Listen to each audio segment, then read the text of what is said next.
आज हम लोग नव उदारवादी विचारधारा के ऊपर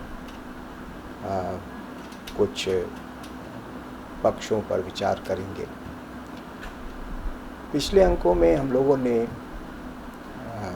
उदारवाद के मूलभूत सिद्धांतों का, उसकी मूलभूत मान्यताओं का परिचय प्राप्त किया। उदारवादी सिद्धांतों के विरुद्ध जो प्रतिक्रिया हुई समाजवाद के रूप में, उस समाजवाद के भी कई पक्षों का हमने अध्ययन किया। और आज हम उदारवाद के अंदर जो दो मुख्य विकास हुए, जो मुख्य डेवलपमेंट्स हुए, जिसमें से एक को आधुनिक उदारवाद या पॉजिटिव लिबरलिज्म कहा जाता है और दूसरे को नियो लिबरलिज्म, नव उदारवाद या निगेटिव लिबरलिज्म कहा जाता है। इन पक्षों पर विचार करेंगे, लेकिन इन पर विचार करने से पूर्व इस बात को जानना आवश्यक है कि उदारवाद की जो मान्यता है, उसकी जो मूलभूत मान्यताएं हैं, उसके ऊपर तो सभी उदारवादी विचारक मोटे तौर से तो सहमत हैं, लेकिन उन्होंने उदारवादी मान्यताओं के लिए जस्टिफिकेशंस अलग अलग प्रकार के दिए। जैसे जो जॉन लॉक है, उसने जब अपने उदारवादी सिद्धांतों का प्रतिपादन किया, तो वो जो प्रतिपादन है वो नेचुरल राइट्स के कॉन्सेप्ट की भावभूमि पर खड़ा हुआ है कि वो नेचुरल राइट्स की धारणा को, कि मनुष्य के 3 मूलभूत प्राकृतिक अधिकार हैं, जीवन, स्वतंत्रता और संपत्ति के, और इन अधिकारों, ये जन्मजात अधिकार हैं, ये बॉर्न राइट्स हैं, नेचुरल राइट्स हैं, ये मनुष्य मात्र के लिए अति आवश्यक हैं और इनकी रक्षा करना, इनका संरक्षण करना ये राज्य का सबसे बड़ा दायित्व है। और इनका संरक्षण करना राज्यों के लिए तभी संभव है जबकि वे, उनका हस्तक्षेप व्यक्ति के जीवन में कम से कम रहे। यानी एक लिमिटेड कॉन्स्टिट्यूशनल स्टेट में ही नेचुरल राइट्स का प्रोटेक्शन पॉसिबल है। तो जो उसने एक सीमित राज्य के सिद्धांत का समर्थन किया, वो इस दृष्टि से किया कि एक सीमित राज्य में ही प्राकृतिक अधिकारों का भली प्रकार से उपभोग हो सकता है। आगे चल के जब उपयोगितावादी उदारवाद आता है, यूटिलिटेरियन लिबरलिज्म आता है, यानी लिबरल प्रिंसिपल्स को यूटिलिटेरियन फाउंडेशंस पर जस्टिफाई किया जाता है। बेंथम वगैरह कहते हैं कि जो व्यक्ति का कल्याण है, उस कल्याण का आधार यूटिलिटी होती है, उपयोगिता होती है। और उपयोगिता से मतलब ये है कि राज्यों को उस नीति का पालन करना चाहिए, उस कार्यक्रम का पालन करना चाहिए जिससे अधिकतम लोगों का अधिकतम सुख हो। तो बेंथम एक लिमिटेड स्टेट का तो पक्षधर है ही, जैसा कि उदारवादी परंपरा की मान्यता है, लेकिन साथ साथ वो इस लिमिटेड स्टेट को जो जस्टिफाई करता है वो यूटिलिटेरियन प्रिंसिपल के आधार पर करता है, उपयोगितावादी तर्कों से करता है। तो यहाँ पर हम देखते हैं कि क्योंकि बेंथम नेचुरल राइट्स के सिद्धांत को बिल्कुल रिजेक्ट कर देता है, वो कहता है ये सब नॉनसेंस है, निरर्थक बातें, तो उसने एक नया आधार दिया उसी लिबरल ट्रेडिशन के अंदर, और वो नया आधार है प्रिंसिपल ऑफ यूटिलिटी का, कि उसने लिबरल प्रिंसिपल्स को यूटिलिटेरियन फाउंडेशन पर स्थापित करने का प्रयास किया। उसमें वो सफल नहीं रहा, बहुत सारे उसमें अंतर्विरोध पैदा हुए, वो एक अलग बात है। फिर जब हम एक अन्य बड़े उदारवादी विचारक हर्बर्ट स्पेंसर को देखते हैं तो हर्बर्ट स्पेंसर लिबरल प्रिंसिपल्स को एवोल्यूशनरी आर्गुमेंट से जस्टिफाई करने की कोशिश करता है। विकासवादी तर्क से लिमिटेड स्टेट के सिद्धांत को या व्यक्ति की स्वतंत्रता के सिद्धांत को वो विकासवादी तर्कों से जस्टिफाई करने का प्रयास करता है। उसका कहना है कि जो समाज के विकास की प्रक्रिया है वो हमें एक नियंत्रित समाज से एक स्वतंत्र समाज की ओर ले जा रही है। इस तरह से उसने आर्ग्यू करने की कोशिश की कि जो स्टेटस वाला समाज था उससे हम एक कॉन्ट्रैक्ट वाले समाज की ओर जो बढ़ रहे हैं, एक ऐसे समाज में जिसमें कि काफ़ी कठोर नियंत्रण थे राज्य के द्वारा व्यक्ति के जीवन पर, उससे हम एक मुक्त समाज की ओर, एक स्वतंत्र समाज की ओर बढ़ रहे हैं। ये एवोल्यूशन का प्रोसेस है।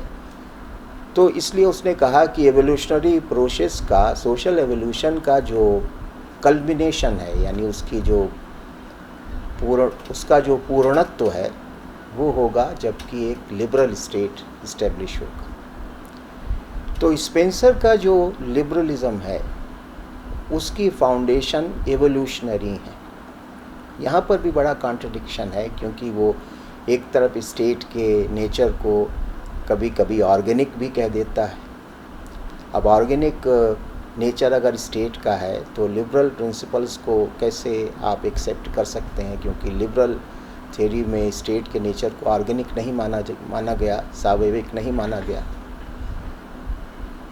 वो तो एक कॉन्ट्रेक्चुअल है, स्टेट तो कॉन्ट्रेक्चुअल है, अनुबंध पर आधारित है, मनुष्य निर्मित है। ग्रीन ने फिर आइडियलिस्ट फाउंडेशंस पर स्टेट लिबरल प्रिंसिपल्स को जस्टिफाई किया, हीगल से प्रभावित था। तो इस तरह से हम देखते हैं कि जो लिबरल थ्योरी थी, जो लिबरल पॉलिटिकल प्रिंसिपल्स हैं, उनके जस्टिफिकेशन के आधार बदलते रहे।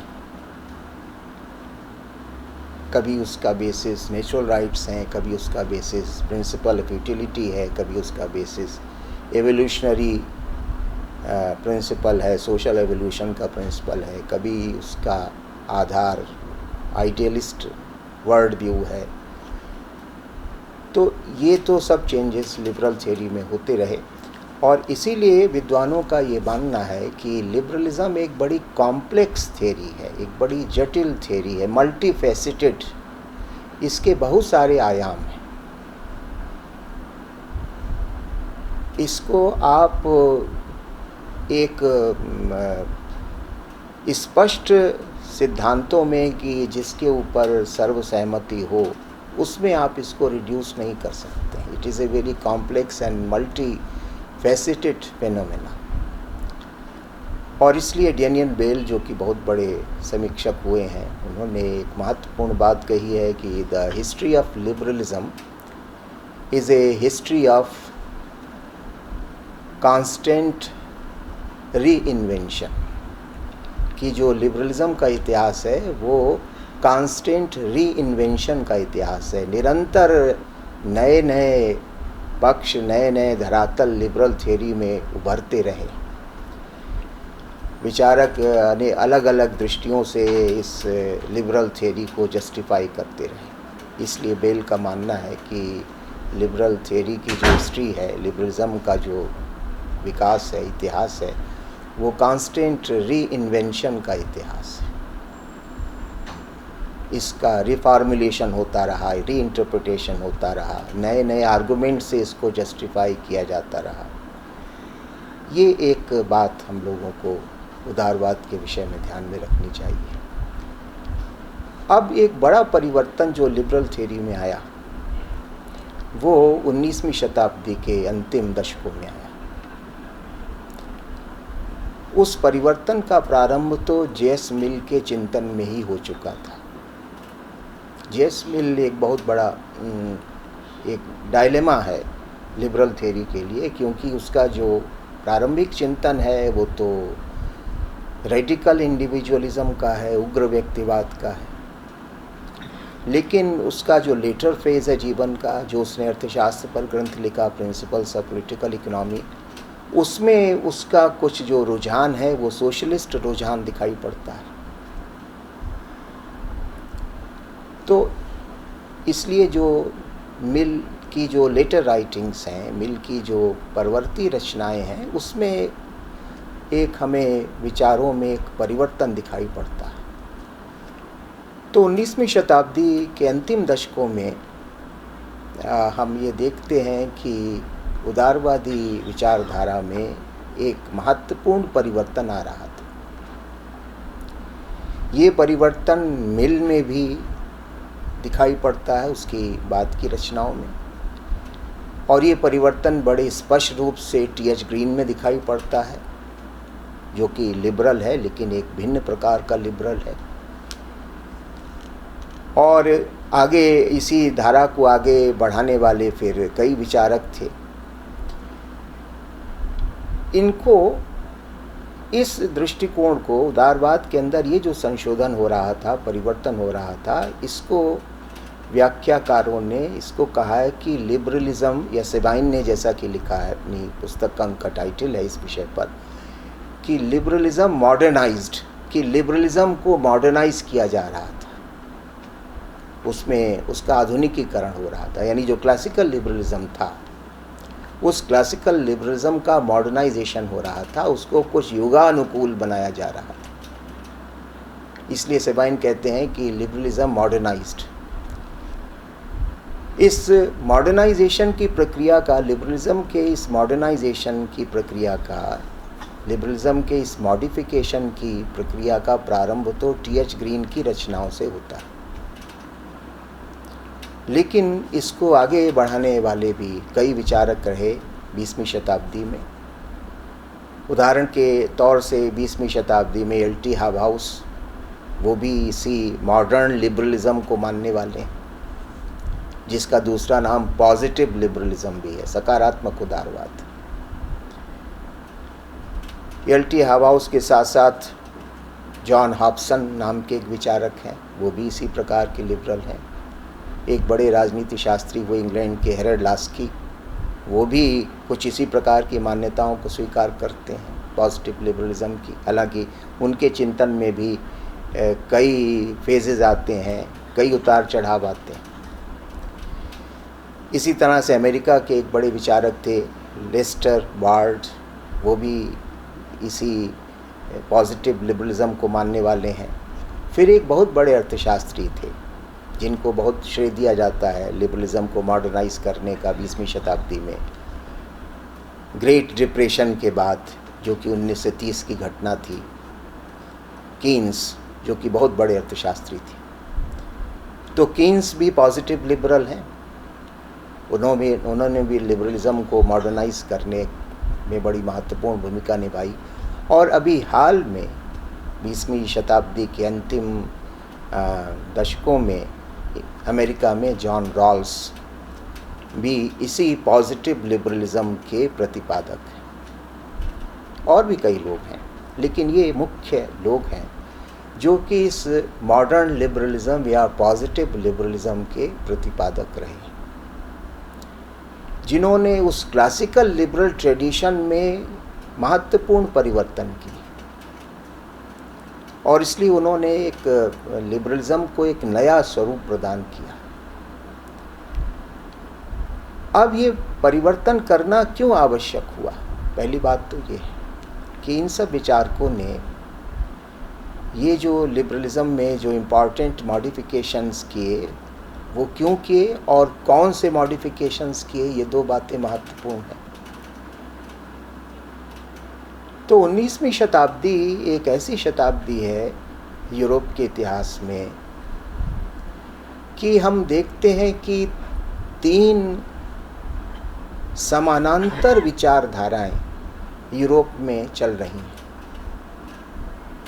जैसे कि एक विचारधारा तो उदारवाद की, लिबरलिज्म की, दूसरी विचारधारा समाजवाद की, सोशलिज्म की, वो भी 19वीं शताब्दी में काफ़ी मजबूती से विद्यमान थी।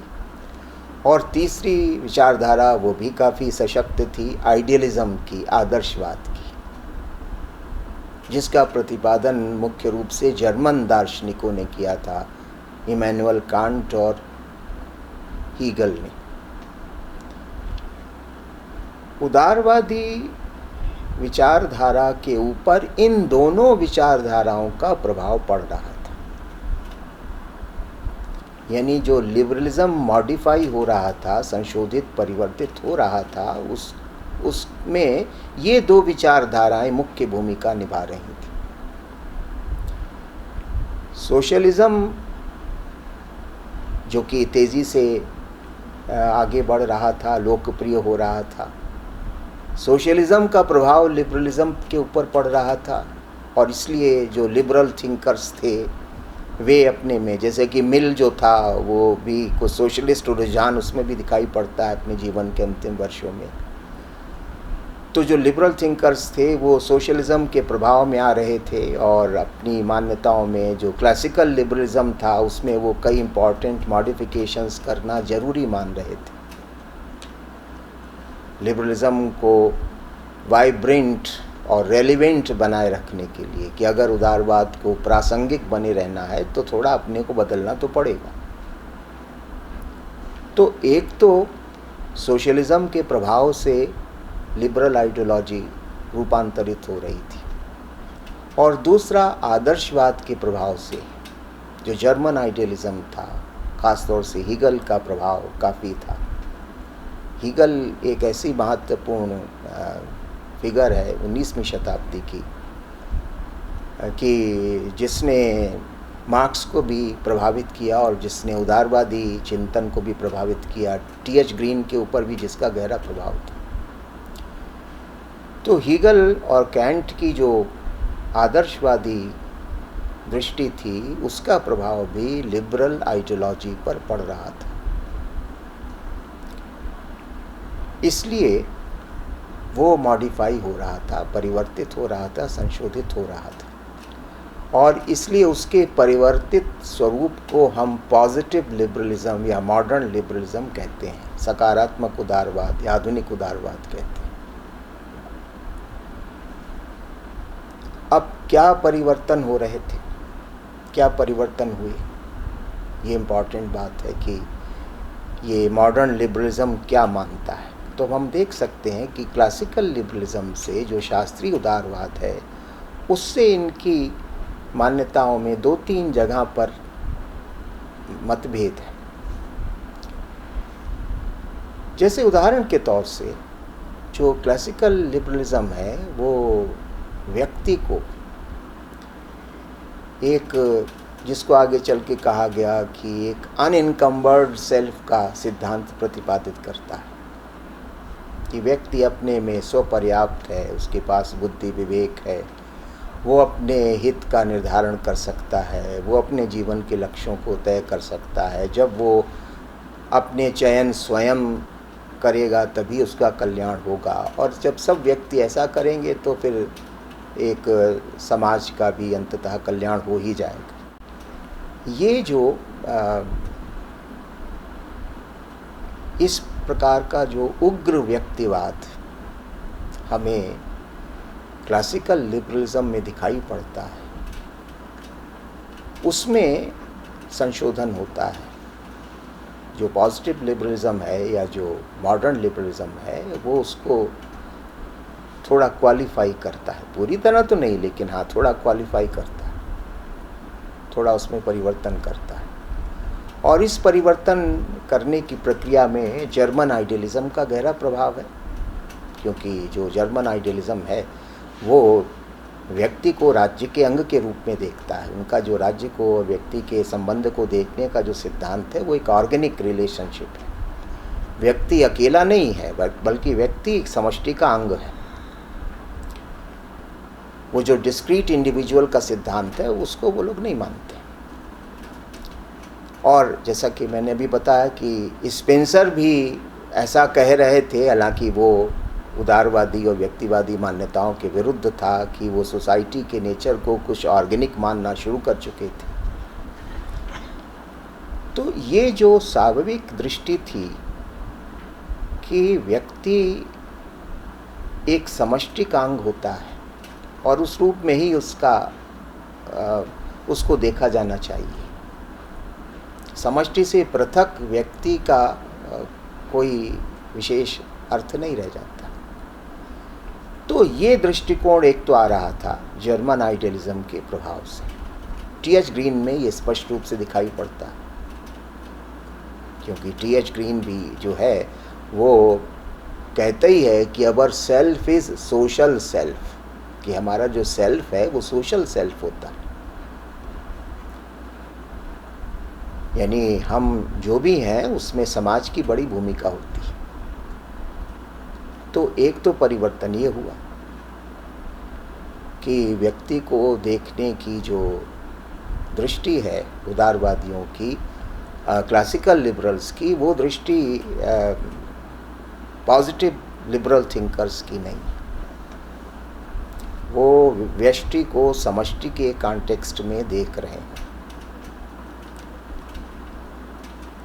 और जब आप समष्टि के कॉन्टेक्स्ट में देखते हैं तो अधिकार का प्रश्न, स्वतंत्रता का प्रश्न उस तरह से नहीं उठाया जा सकता है जैसा कि तब जबकि हम आप व्यक्ति को पूरी तरह से एक अलग अपने में पूर्ण मान के देखने का काम करते हैं। तो एक तो परिवर्तन ये था। दूसरा परिवर्तन स्वतंत्रता के सिद्धांत में हो रहा था।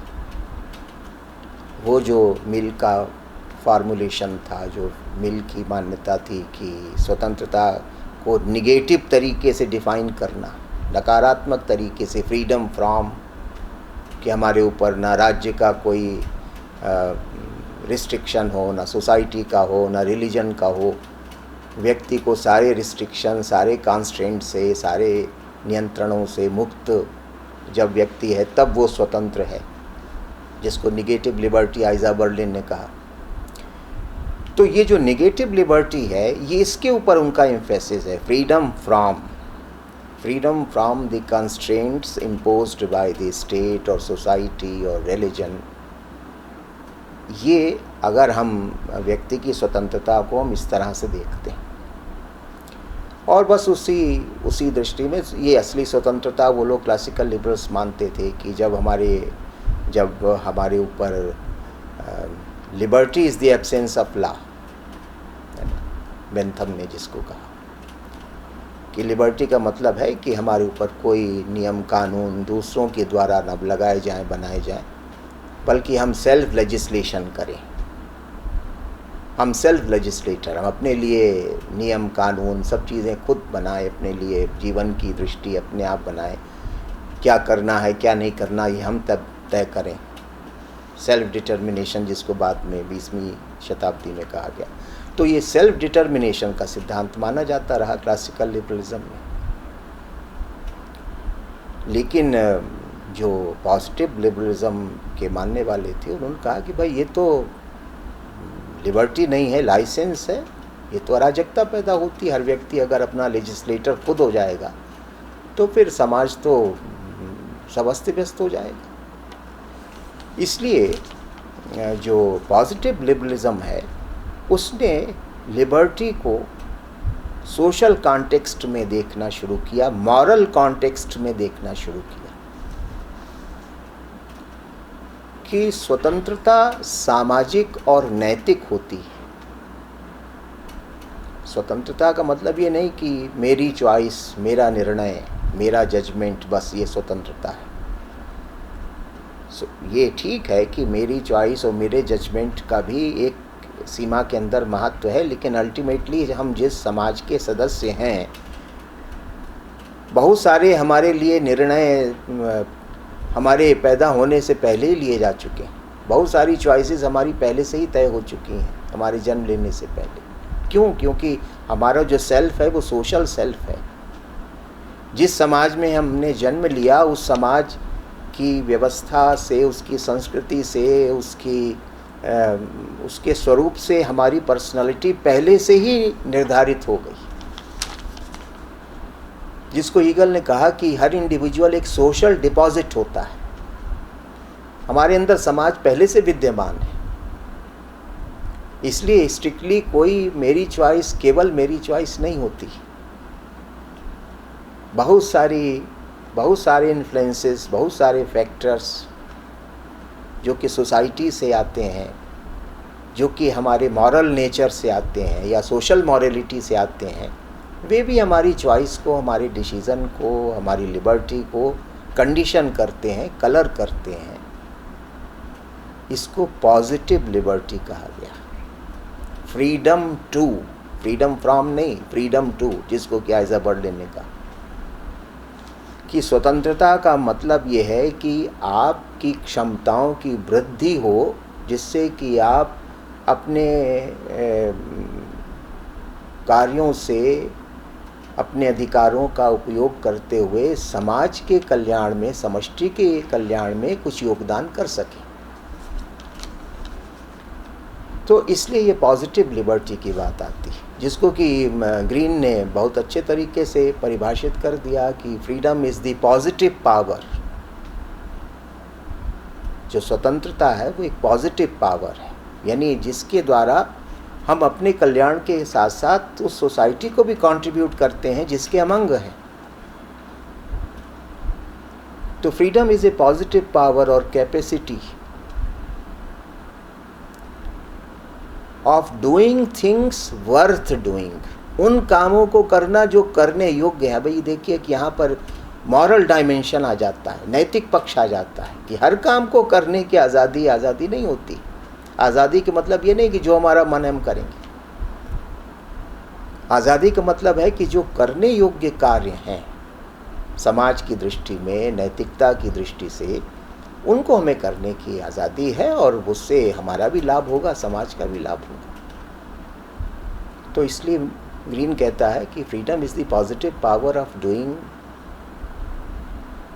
और enjoying things worth doing or worth enjoying, and that too in common with others. Freedom जो है वो आइसोलेशन नहीं है, पार्टिसिपेशन है। अपने घर में बैठ के या अपने कहीं अलग थलग पड़े हैं और उसको अपना फ्रीडम कह रहे हैं, ये फ्रीडम नहीं है। फ्रीडम वो है कि जिसमें आनंद, हमारे आनंद में समाज का आनंद भी शामिल है, या समाज के आनंद में हम भी कंट्रीब्यूट कर रहे हैं, समाज के सुख में हम भी कंट्रीब्यूट कर रहे हैं। तो ये जो डायमेंशन है, सोशल और मॉरल डायमेंशन लिबर्टी का, जिसको क्लासिकल लिबरलिज्म ने पूरी तरह से उपेक्षित किया, उसको इन लोगों ने एम्फेसाइज किया, इसके ऊपर बहुत बल दिया। तो ये समाजवाद का प्रभाव था, क्योंकि समाजवाद में सोसाइटी की प्राइमेसी को माना जाता है। यह आदर्शवाद का प्रभाव था, क्योंकि आदर्शवाद में मॉरलिटी, मनुष्य को एक मॉरल पर्सन के तौर से देखा गया। वो केवल कुछ डिज़ायर्स और वांट्स का क्रीचर नहीं है। हमारा जो एसेंशियल नेचर है वो मॉरल नेचर है, जिसको आइडियलिज्म बहुत एम्फेसाइज करता है। इसलिए हमारी जो लिबर्टी है, जो हमारी फ्रीडम है, उसका नेचर भी मॉरल होना चाहिए। हम पशु जगत से भिन्न प्रकार के लोग हैं। मनुष्य पशु जगत से भिन्न है। ये मॉरल सेंस पशु जगत में नहीं होता। वो जो चाहे कर सकते हैं, लेकिन मनुष्य जो चाहे वो नहीं कर सकता। तो ये दूसरा जो मॉडिफिकेशन हुआ वो ये था कि जो स्वतंत्रता की अवधारणा है उनकी, वो भिन्न प्रकार की अवधारणा है। और अब इसके साथ साथ फिर ये होता है कि भाई राज्य की भूमिका का प्रश्न। क्लासिकल लिबरलिज्म ने एक बहुत ही लिमिटेड स्टेट का, बड़े एक सीमित राज्य का सिद्धांत प्रतिपादित किया। फ्री ट्रेड के समर्थक थे। आर्थिक क्षेत्र में या सामाजिक क्षेत्र में सभी जगह वे राज्य के हस्तक्षेप के विरुद्ध थे कि राज्य को कुछ केवल बुनियादी 2-4 काम करने चाहिए, बाकी सब काम स्पॉन्टेनियस ऑर्डर, जो उनका सिद्धांत है कि चीज़ें स्वतः अपने तरीके से चलेंगी तो अच्छे तरह से चलेंगी, राज्य के हस्तक्षेप से गड़बड़ी पैदा होती।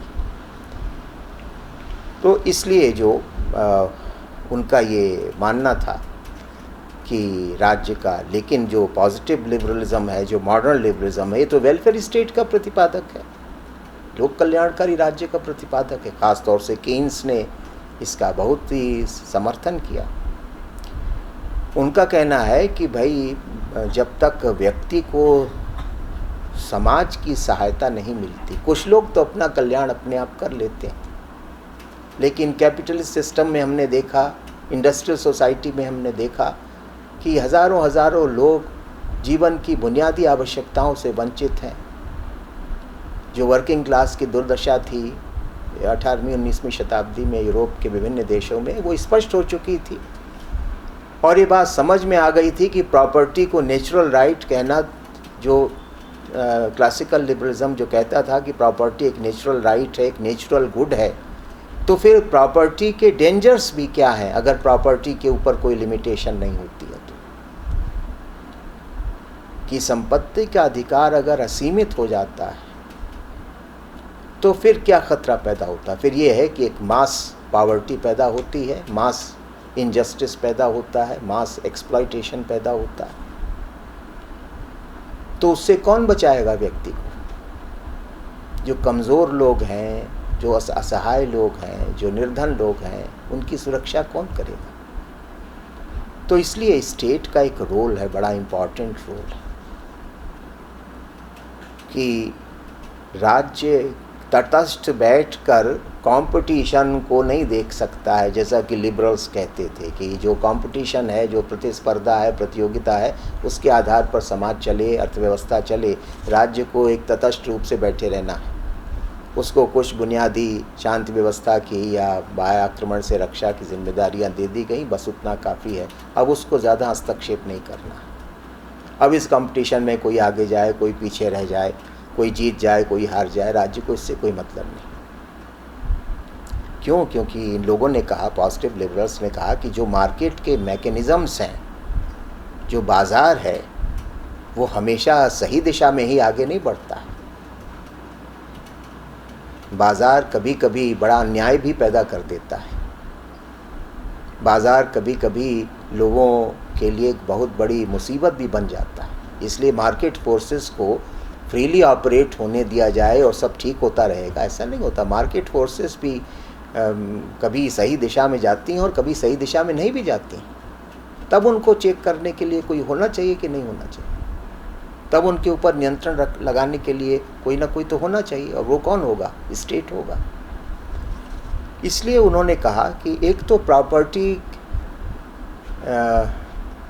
की अगर लिमिटेशंस नहीं होंगी तो उससे बड़ा अन्याय पैदा होगा। मार्केट फोर्सेस अगर गलत दिशा में चले जाएंगे तो वो भी बड़ा न्यायपूर्ण होगा, समाज के लिए बड़ा समस्या कारक होगा। इन सब चीज़ों को रोकने के लिए, कंट्रोल करने के लिए राज्य की भूमिका तो बढ़ानी पड़ेगी, राज्य को जिम्मेदारी देनी पड़ेगी।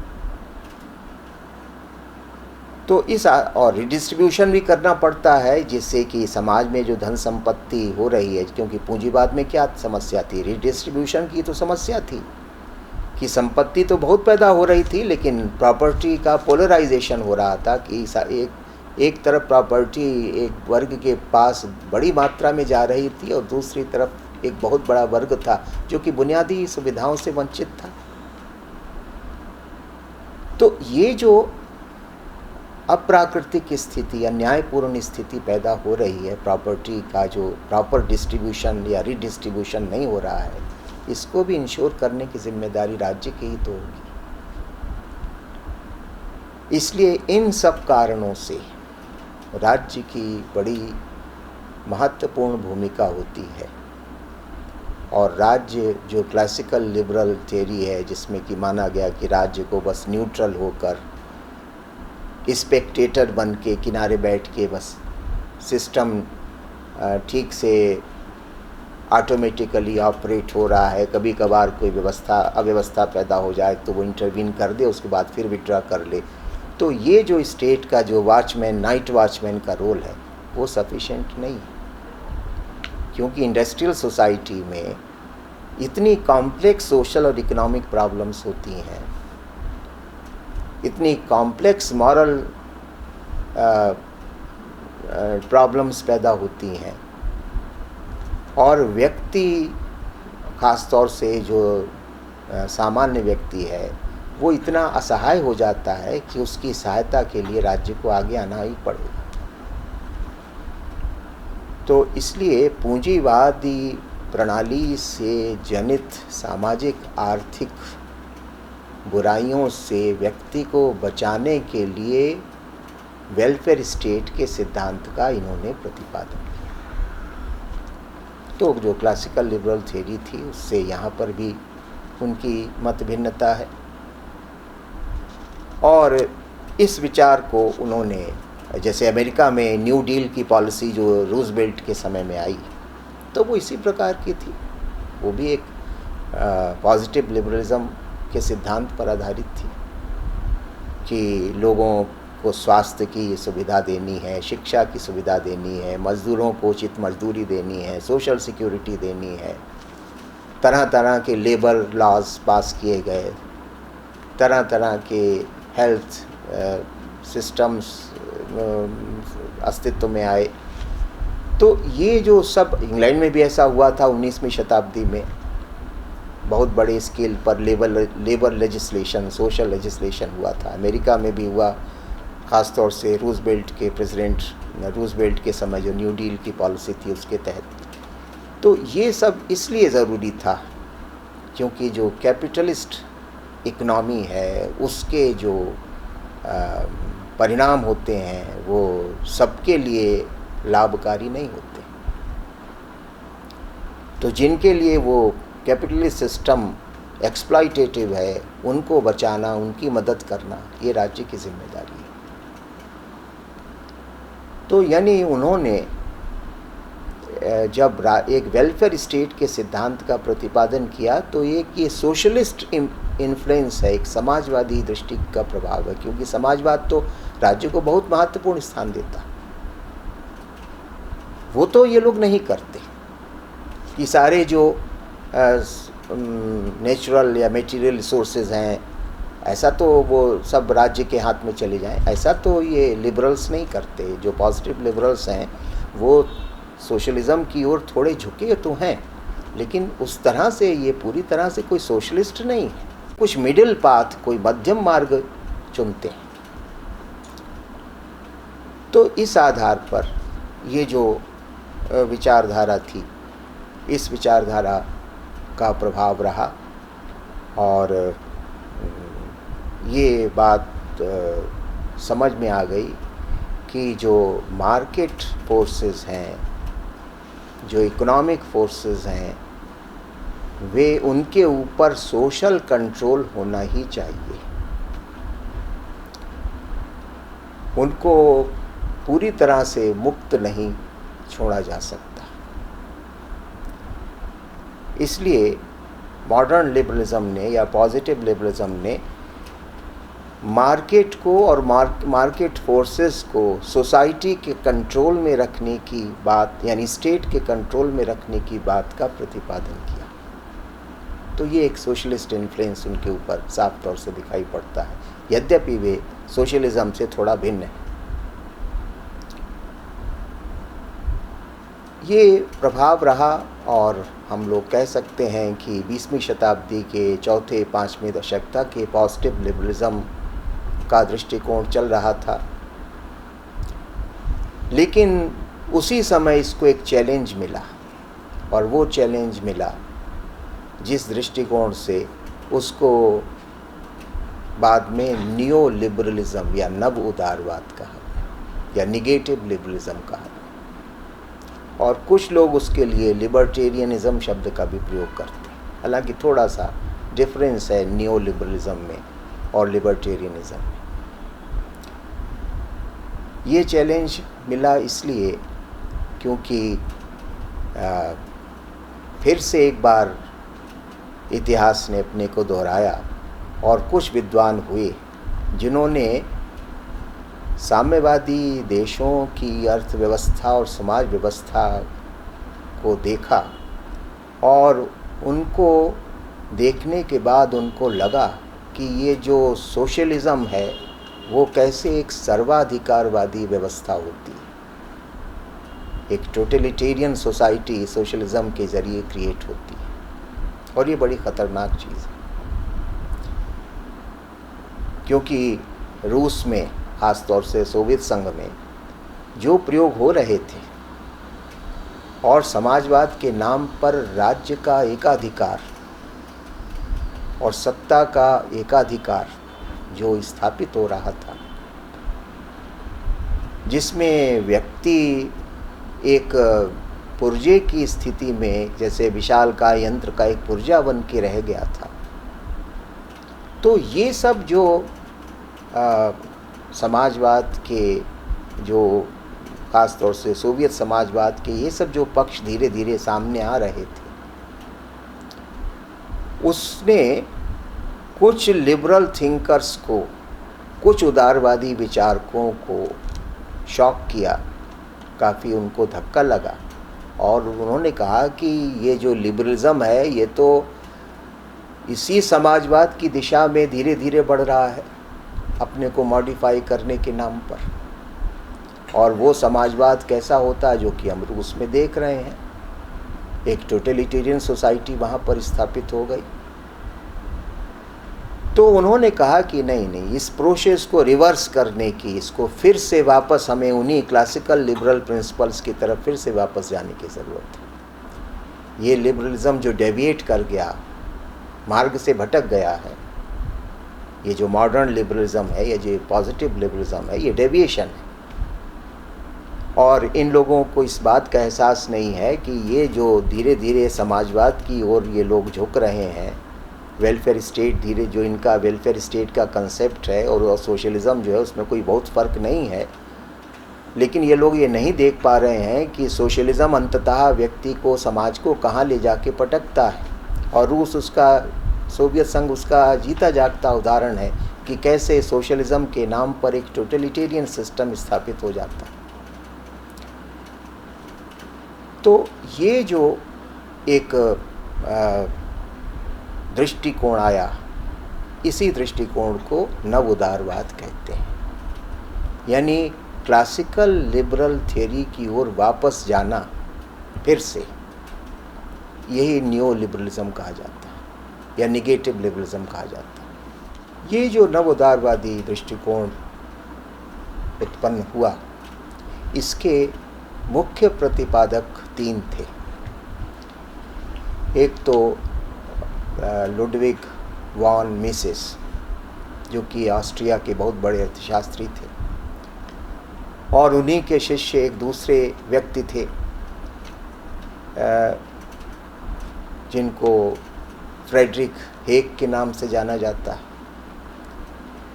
और तीसरे अमेरिका के एक बहुत बड़े अर्थशास्त्री उस समय के थे, Milton Friedman.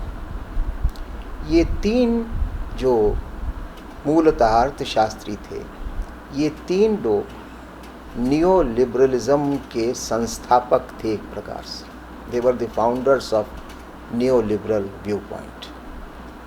Ludwig von Mises, Milton Friedman और हेग, ये 3 लोग थे जिनकी कीन्स से काफ़ी डिबेट्स होती थी उस समय, क्योंकि कीन्स जो थे वो भी अर्थशास्त्री थे, लेकिन वो वेलफेयर स्टेट के प्रतिपादक थे, पॉजिटिव लिबरलिज्म के प्रतिपादक थे। तो इनके बीच काफ़ी बहस विवाद चलते रहते थे।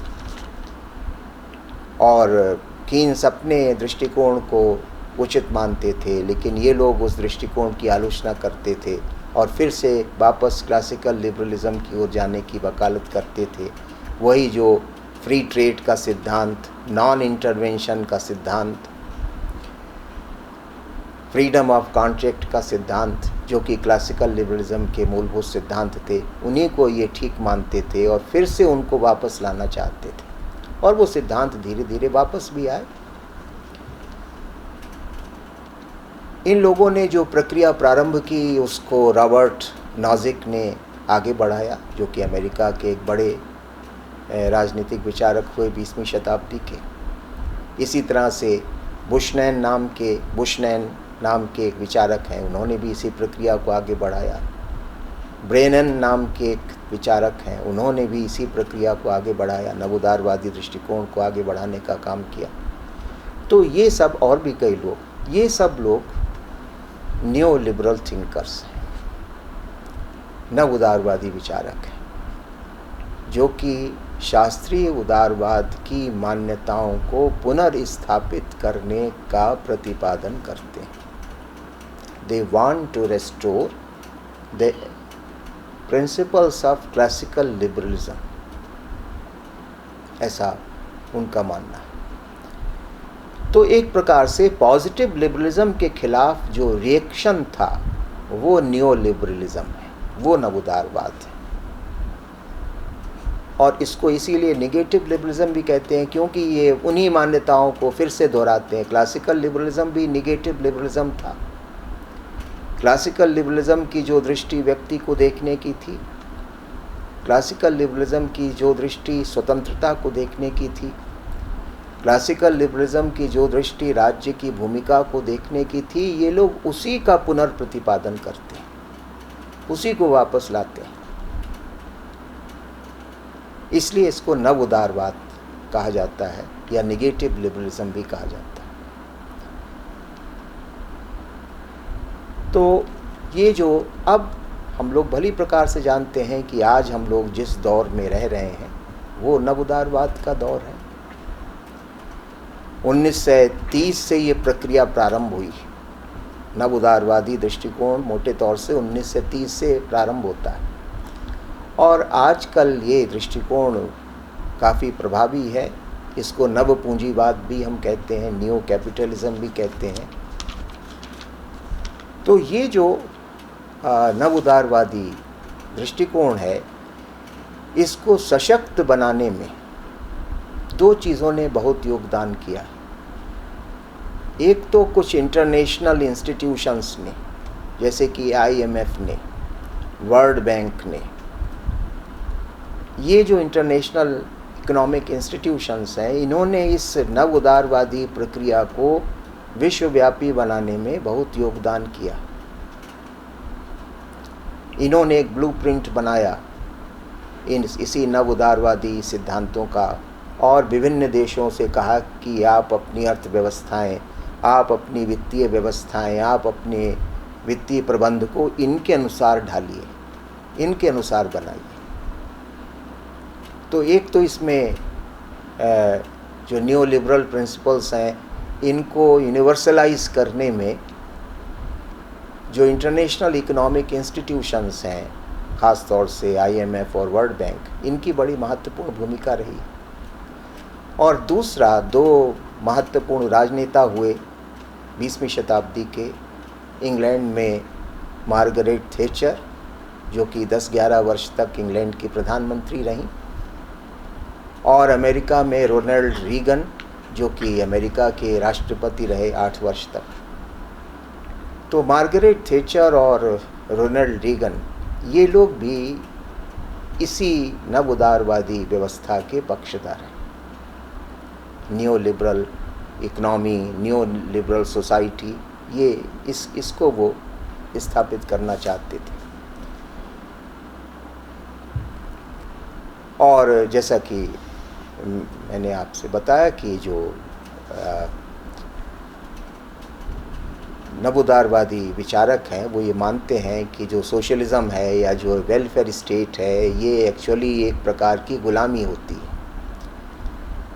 एक हेक ने किताबी लिखी रोड टू सर्फडम के नाम से, जिसमें उन्होंने बताया कि वेलफेयर स्टेट में या सोशलिस्ट स्टेट में हमारी स्वतंत्रताएं, विभिन्न प्रकार की जो स्वतंत्रताएं हैं, उनके ऊपर बहुत प्रहार होता है और मनुष्य को राज्य का गुलाम बना के रख दिया जाता है।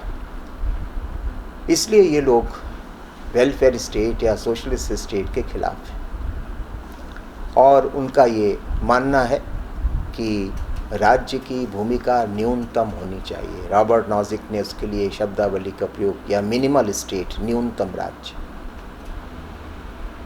जो कि क्लासिकल लिबरलिज्म का सिद्धांत है। तो वो कहते हैं कि बस यही 1-2-3 काम है जो कि राज्य को करना है, उसके अलावा बाकी सब काम सिविल सोसाइटी पर छोड़ दिए जाएं अर्थव्यवस्था के क्षेत्र में बाज़ारों पर छोड़ दिए जाएं और उनका एक स्पॉन्टेनियस सिस्टम है, उस सिस्टम से चीज़ें अपने आप चलती रहेंगी और ठीक दिशा में चलती रहेंगी, उसमें राज्य को हस्तक्षेप करने की ज़रूरत नहीं। और इसीलिए एक सिद्धांत इनका महत्वपूर्ण नवोदारवादी दृष्टिकोण का है, डीरेगुलेशन का, कि राज्य रेगुलेट करना ख़त्म करे, बंद करे।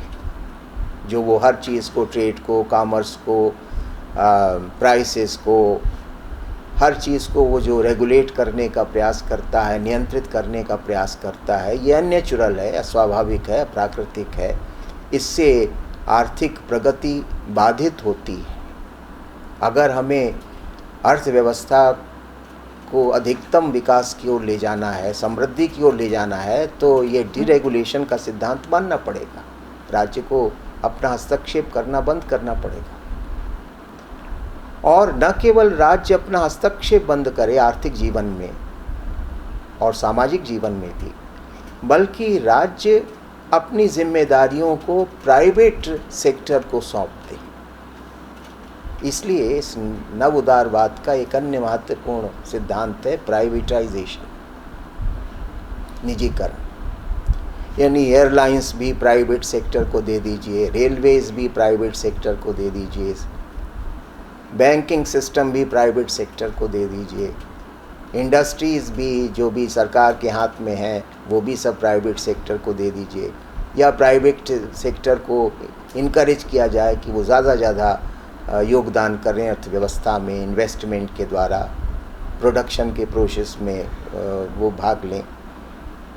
यानी जो इकनॉमी है वो सरकार के नियंत्रण से, राज्य के नियंत्रण से मुक्त होकर प्राइवेट सेक्टर के हाथ में चली जाए, पब्लिक सेक्टर का रोल कम से कम हो जाए। यानी वे स्टेट को, गवर्नमेंट को वाइंड अप करने में विश्वास करते हैं कि राज्य बहुत फैल गया है और उससे नुकसान ही हुआ है। ख़ास तौर से सबसे ज़्यादा नुकसान हुआ है कि व्यक्ति की स्वतंत्रता खतरे में पड़ गई है, कार्यकुशलता कम हुई है, भ्रष्टाचार बढ़ा है। तो इसलिए राज्य को अपने को अब समेटना चाहिए, राज्य को अपने को विड्रा करना चाहिए। और इसी से जुड़ी हुई एक तीसरी बात है कि जो लिबरलाइजेशन है, उदारीकरण, कि जो ट्रेड कॉमर्स है वो सब बॉर्डर्स ओपन कर दिए जाएं, न्यूनतम रिस्ट्रिक्शन रखे जाएं और ट्रेड कॉमर्स का जो स्केल है वो ग्लोबल हो जाए। और इसी से जुड़ी हुई एक तीसरी बात आती है ग्लोबलाइजेशन, वैश्वीकरण, कि पूरा संसार एक इकोनॉमिक यूनिट बन के काम करे। इतना लिबरलाइजेशन हो, इतनी ओपनिंग अप हो, इतना खुलापन आए कि पूरा संसार ही एक यूनिट बने। अभी तक एक देश यूनिट है और एक देश से दूसरे देश में कैपिटल का फ़्लो या लेबर का फ़्लो या रिसोर्सेस का फ़्लो बाधित होता है क्योंकि बहुत सारे रिस्ट्रिक्शंस लगाते हैं दूसरे स्टेट। तो ग्लोबलाइजेशन कहता है कि स्वतंत्र आवागमन होना चाहिए, कैपिटल का भी, पूंजी का भी, लेबर का भी, श्रम का भी और संसाधनों का भी, रिसोर्सेस का भी। राज्यों के बीच जो तमाम तरह का जो प्रोटेक्शनिज़्म है, जो संरक्षणवाद है, और उस संरक्षणवाद के तहत जो राज्य सरकारें जो तमाम प्रकार के नियंत्रण लगाती हैं व्यापार, वाणिज्य और उद्योग धंधों पर, आर्थिक गतिविधियों पर, वो सब ख़त्म होने चाहिए। तो इसलिए जो न्यू लिबरलिज़म है वो, उसके मोटे तौर से हम कहें तो उसके 3 आदर्श वाक्य हैं, ये उसके 3 मूल सिद्धांत हैं, प्राइवेटाइजेशन, लिबरलाइजेशन और ग्लोबलाइजेशन। इन 3 मान्यताओं के ऊपर ये न्यू लिबरलिज़म या न्यू कैपिटलिज्म आधारित है। तो इस प्रकार से हम देख सकते हैं कि क्लासिकल लिबरल थियरी का जो रिबर्थ है, उसका जो पुनर्जन्म है, वो होता है 20वीं शताब्दी के मध्य में, और आज हम उसी दौर में जी रहे हैं। यद्यपि 2007-8 का जो संकट आया, आर्थिक संकट, जो कि बहुत बड़ा संकट था, जिसने कि अमेरिका और दूसरे देशों की अर्थव्यवस्थाओं को छिन्न भिन्न कर दिया। उसके बाद से फिर दृष्टिकोण में बदलाव आया और फिर से ये बात कही जाने लगी कि बहुत ज़्यादा जो खुलापन है और बहुत जो राज्य की आपने भूमिका को कम कर दिया है, ये उचित निर्णय नहीं है और राज्य को एक रेगुलेटर के तौर से, एक कोऑर्डिनेटर के तौर से, एक कंट्रोलर के तौर से तो उसकी भूमिका रहनी ही चाहिए। तो उस संकट के बाद जो फाइनेंशियल क्राइसिस, जो इकोनॉमिक क्राइसिस 2007 और 8 में आया, फिर से एक बार ये विचार आया कि शायद हमने आर्थिक सामाजिक जीवन को ज़रूरत से ज़्यादा खोल दिया है और राज्य को ज़रूरत से ज़्यादा हमने लिमिट कर दिया है। तो फिर से ये प्रश्न आया कि स्टेट का रोल कितना है, खुलेपन की लिमिट्स क्या हैं, ओपननेस की क्या लिमिट्स हैं, लिबरलाइजेशन की क्या लिमिट्स हैं, प्राइवेटाइजेशन की क्या लिमिट्स हैं। और कोरोना क्राइसिस ने तो इसको और ज़्यादा स्पष्ट रूप से हमारे सामने रख दिया। कहने का मतलब ये है कि राज्य की केंद्रीय भूमिका से इनकार करना वस्तुतः एक एनार्किक सिचुएशन को इनवाइट करना होता है। आज क्या जिस तरह की कॉम्प्लेक्स सोसाइटी बन चुकी है, जितनी जटिल सामाजिक संरचना, आर्थिक संरचनाएं हो चुकी हैं, उसमें जब तक कोई एक नियामक नहीं होगा तब तक उनको ठीक से चला पाना संभव नहीं है और वो नियामक तो राज्य ही हो सकता है। इसलिए जो नियो लिबरल थियरी है उसमें फिर से एक क्राइसिस उत्पन्न हुआ है, फिर से उसमें एक संकट उत्पन्न हुआ है और फिर से वे समाधान करने की या रास्ता निकालने की तलाश में फिर से वो पीछे देख रहे हैं, फिर से वो वापस उन मान्यताओं पर जाने के लिए विवश हैं, बाध्य हैं, जो कि पॉजिटिव लिबरलिज्म ने प्रतिपादित की। तो इस प्रकार से हम देख सकते हैं कि जो उदारवादी विचारधारा है उसके अंदर ये दो महत्वपूर्ण परिवर्तन पिछली एक शताब्दी में दृष्टिगोचर होते हैं। पहला परिवर्तन तो सकारात्मक उदारवाद या आधुनिक उदारवाद के रूप में सामने आता है और उसके विरुद्ध फिर एक प्रतिक्रिया होती है। तो फिर जो एक नया दृष्टिकोण आता है या एक प्रकार से फिर से जब वापस पुराने दृष्टिकोण की ओर जाया जाता है तो उसको हम लोग नव उदारवाद कहते हैं, न्यू लिबरलिज्म कहते हैं। यहाँ पर जो नव उदारवाद है और जो लिबर्टेरियनिज्म है उसके एक महत्वपूर्ण अंतर को भी समझ लेना चाहिए। आमतौर से हम लोग नव उदारवाद और लिबर्टेरियनिज्म यानी न्यू लिबरलिज्म और लिबर्टेरियनिज्म को समानार्थी मान लेते हैं और कुछ हद तक ऐसा सही भी है, लेकिन फिर भी लिबर्टेरियनिज्म जो है वो थोड़ी भिन्नता रखता है और वो भिन्नता एक दो तीन दृष्टियों से है। पहली बात तो यह है कि जो नव उदारवाद है वो करारोपण की आवश्यकता को स्वीकार करता है, टैक्सेशन की आवश्यकता को वो स्वीकार करता है। उसका ये मानना है कि राज्य के कुछ जो दायित्व हैं उनकी पूर्ति के लिए राज्य को करारोपण का अधिकार तो है ही, अन्यथा राज्य अपने उन दायित्वों की पूर्ति कैसे करेगा धन के अभाव में, संसाधनों के अभाव में। लेकिन लिबर्टेरियनिज्म ये मानते हैं कि टैक्सेशन को जितना मिनिमाइज कर दिया जाए, जितना न्यूनतम बना दिया जाए उतना अच्छा है। और वो जो लिबर्टेरियन थिंकर्स हैं वो कभी कभी टैक्सेशन को बॉन्डेड लेबर के साथ इक्वेट भी कर देते हैं। वो करारोपण को बंधुआ मजदूरी बता देते हैं। तो इसलिए एक तो इस दृष्टि से जो लिबर्टेरियन व्यू पॉइंट है वो न्यू लिबरल व्यू पॉइंट से डिफरेंट है, भिन्न है। दूसरी बात, जो डेमोक्रेसी को लेकर है। इस बात को ब्रेनन ने अपनी पुस्तक में विशेष रूप से उठाया। जो लिबरल थ्योरी या न्यो लिबरल थ्योरी है वो डेमोक्रेसी को तो आवश्यक मानती ही है। अर्थ नीति के क्षेत्र में फ्रीडम ऑफ ट्रेड यानी फ्री मार्केट्स आवश्यक है, और राजनीतिक सामाजिक जीवन चलाने का तरीका डेमोक्रेटिक स्टेट या लिबरल डेमोक्रेसी होनी चाहिए, ऐसा उनका मानना है। Constitutional state, democratic state. लेकिन डेमोक्रेसी का जो कैरेक्टर उभरा है पिछली एक शताब्दी में, लिबर्टेरियंस उसको लेकर बड़े सशंकित हैं। उनका कहना है कि ये जो डेमोक्रेसी है ये भी एक प्रकार से हमारी इंडिविजुअलिटी को, हमारी व्यक्तित्व के लिए अहितकारी सिद्ध हो रही है। ये डेमोक्रेसी इंडिविजुअलिटी को प्रमोट नहीं कर रही है, इंडिविजुअलिटी को प्रोटेक्ट नहीं कर रही, जो कि एक फंडामेंटल लिबरल प्रिंसिपल है, बल्कि ये डेमोक्रेसी कंसेंसस के नाम पर, कंसल्टेशन के नाम पर, मेजॉरिटी के नाम पर हमारी इंडिविजुअलिटी के लिए खतरा पैदा कर रही है।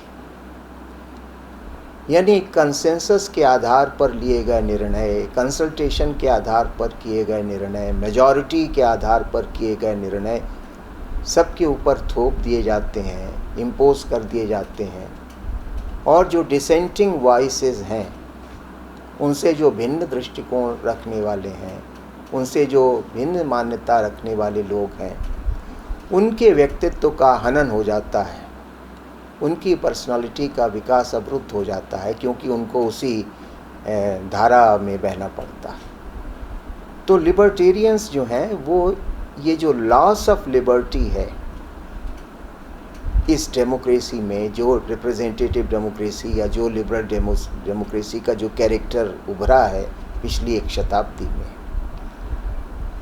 उसको लेकर चिंतित है कि किस तरह से ये जो लिबरल डेमोक्रेसी है, ये जो रिप्रेजेंटेटिव डेमोक्रेसी है, ये इंडिविजुअलिटी को स्टंट करती है, डिप्राइव करती है या स्मदर करती है।